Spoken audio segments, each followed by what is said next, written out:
Almost 35% का return का potential है स्टॉक के अंदर। तो शॉर्ट टर्म में हमने देखा 15% और लॉन्गर रन के लिए 35% रिटर्न दे सकता है करूर वैश्य बैंक। हेलो दोस्तों, तो आज की वीडियो में बात करेंगे कैसे करूर वैश्य बैंक 16% रिटर्न देने का पोटेंशियल लगता है शॉर्ट टर्म में अगले 6 महीने के अंदर। करंट प्राइस से ऑलमोस्ट 35 से 36% का रिटर्न देने का पोटेंशियल रखता है करूर वैश्य बैंक। तो आइए डिटेल में पोस्टमार्टम करेंगे करूर वैश्य बैंक के स्टॉक का और देखेंगे कैसे इससे हम अपॉर्चुनिटी का फायदा उठा सकते हैं। तो करूर वैश्य बैंक के स्टॉक में जाने से पहले क्विकली हम बैंक निफ्टी देख लेते हैं। आज हमने देखा कि bank Nifty one of the top performing sector रहा। तो आज कंस्ट्रक्शन, आईटी और बैंक निफ्टी 3 ऐसे सेक्टर थे जो सबसे ज़्यादा चले, जिसने निफ्टी को फिर से 25,000 के ऊपर लेवल सस्टेन करने में मदद करी।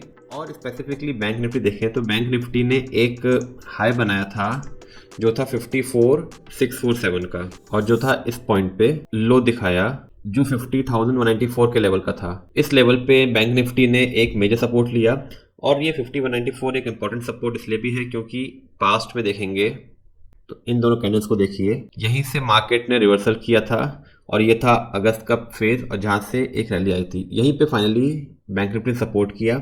और इस वीक में अब फिर से सपोर्ट लेके लास्ट वीक में रिवाइवल की तरफ मूव कर रहा है।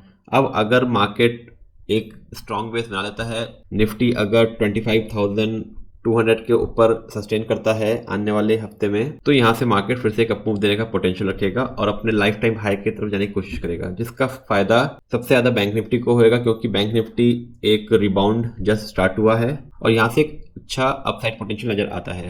अब बात करते हैं करूर वैश्य बैंक की कि क्यों करूर वैश्य बैंक के अंदर एक पोटेंशियल नजर आ रहा है। तो आइए चलते हैं करूर वैश्य बैंक के चार्ट पे। अगर हम पास्ट में जाते हैं करूर वैश्य बैंक के स्टॉक चार्ट में, तो 2017 के अंदर स्टॉक ने इस पॉइंट के अंदर एक लाइफ टाइम हाई बनाया था 129 रुपीज़ का, और फिर उसके बाद 2017 से लेके इस पॉइंट तक 2023 तक स्टॉक ने एक कंसोलिडेशन के फॉर्म में रहा, और यहाँ पे आके इसने अपने 2017 के हाई को ब्रेक किया। अब ब्रेक करने के बाद देखेंगे तो ये पॉइंट था जहाँ पे ब्रेकआउट हुआ था 6 साल बाद। तो 6 साल के ब्रेकआउट के बाद यहाँ से स्टॉक ने एक अपवर्ड जर्नी चली। अब अपवर्ड जर्नी चलते हुए देखेंगे तो उसने एक पैरेलल चैनल को फॉलो किया जहाँ पे ऊपर में एक रेजिस्टेंस लाइन और नीचे में एक ये सपोर्ट लाइन। इसी जोन में बहुत अच्छे तरीके से चैनल बनाता हुआ ये बहुत ही सपोर्टिव पैटर्न होता है। और इस पॉइंट पे आके देखिए, इस कैंडल को देखिए, अगस्त में आके स्टॉक ने एक प्रॉफिट बुकिंग करी और फाइनली इस चैनल को नीचे ब्रेक किया। अब ब्रेक करने के बाद स्टॉक ने एक लो बनाया, और देखिए जो लो बनाया बहुत ही इंपॉर्टेंट लेवल था 193 रुपीज़ का। अब 193 रुपीज़ क्यों इंपॉर्टेंट है, इन दो कैंडल्स को देखेंगे जैन फेब 2024 के अंदर, तो यही लेवल था जहाँ पे इसने एक ब्रेकआउट करने की कोशिश करी थी 193 रुपीज़, और ब्रेकआउट करने में सक्सेसफुल नहीं रहा। लेकिन उसके बाद फिर से इसने चैनल पे रेंज में आके फिर चैनल की फॉर्म में चला।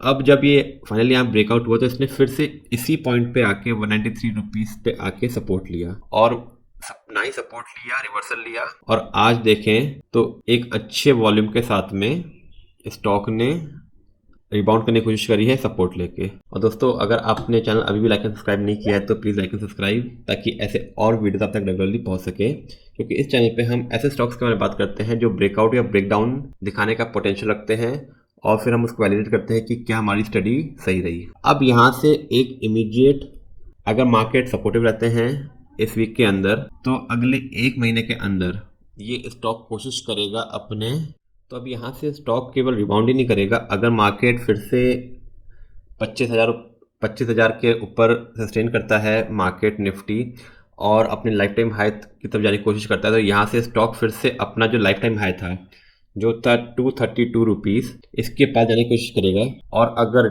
रिटर्न वाइज बात करेंगे 15% का इमीडिएट रिटर्न, तो अगले 1 महीने के अंदर अगर मार्केट सस्टेन करते हैं तो यहाँ से स्टॉक 15% रिटर्न देने का पोटेंशियल रखता है, और नीचे में एक इंपॉर्टेंट लेवल रहेगा 193। और अगर लॉन्ग टर्म के लिए हम इस स्टॉक को अपने पोर्टफोलियो में रखते हैं तो करंट प्राइस से ये ऑलमोस्ट 274 तक जाने का पोटेंशियल रखता है।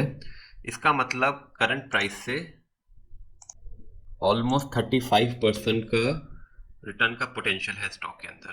तो शॉर्ट टर्म में हमने देखा 15% और लॉन्गर रन के लिए 35% रिटर्न दे सकता है करूर वैश्य बैंक आने वाले दिनों के अंदर। अब ये स्टॉक फंडामेंटली भी क्यों अच्छा लग रहा है, इसके कुछ स्पेसिफिक रीजंस है। अगर आप देखें, करूर वैश्य बैंक की जो लोन ग्रोथ है वो 15% से इम्प्रूव हो रही है और जो इनके अनसिक्योर्ड लोन्स हैं वो मात्र 2% के नीचे हैं। तो बहुत ही अच्छे फंडामेंटल्स के साथ में बैलेंस्ड अप्रोच के साथ स्टॉक चल रहा है और net interest margin more than 4% है और एसेट क्वालिटी भी काफ़ी अच्छी है।